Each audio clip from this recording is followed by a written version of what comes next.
continent a ses problèmes. L'Afrique a les siens. C'est la situation que je viens de vous décrire. Mais il y a un autre problème qui intéresse aussi au plus haut chef notre continent. C'est la situation au Moyen-Orient. Il s'agit sans détour de la question israélo-arabe. La situation qui prévaut dans cette partie du monde est sans doute la plus complexe et la plus délicate qui se soit posée à l'humanité. À écouter les protagonistes, on est tenté de conclure que la base de départ admise par tous est la résolution 242 du 22 novembre 1967. Mais chacun en a son interprétation et en tout cas personne ne l'applique. Vous vous demandez certes quelle est la position du Zaïre. Chez nous, avant de prendre une décision, nous essayons d'analyser objectivement les faits. Il nous semble enfantin et irréaliste de croire au mythe de jeter à la mer le peuple israélien. Ce peuple existe et il a droit à la vie.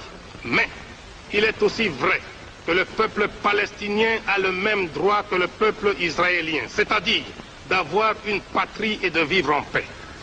Il est donc inadmissible que les réfugiés de 47 soient délogés pour devenir les doubles réfugiés de 56 et qu'en 67, ils deviennent les triples réfugiés.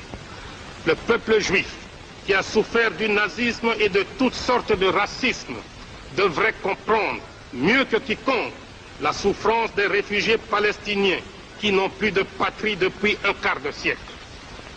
Plus d'une fois, Israël a exigé des frontières sûres et reconnues, mais aucune fois Israël ne les a mentionnées.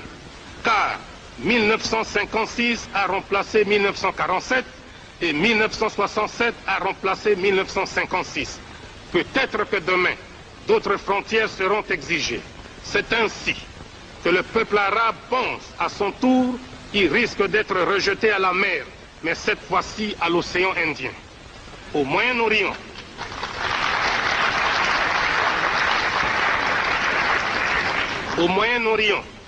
il existe trois sortes de réflexes.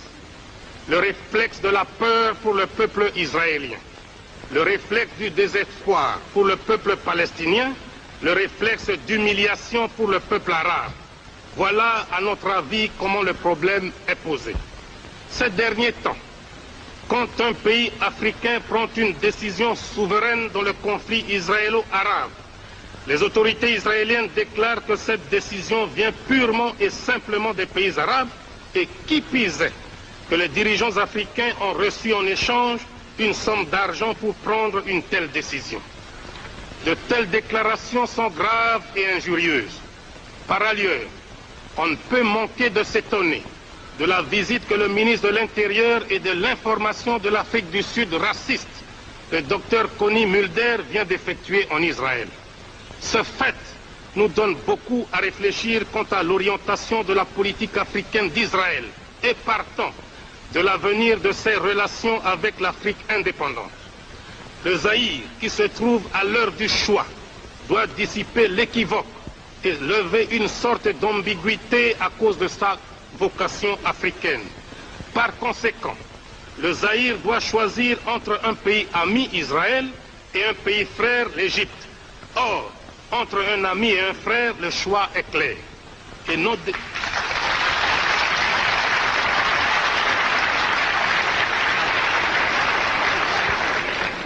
nos décisions sont prises en toute indépendance et en dehors de toute pression. C'est pourquoi, en vertu des prérogatives que me confère l'article 24 de la Constitution de la République du Zaïre, j'annonce à la face du monde la rupture des relations diplomatiques avec Israël.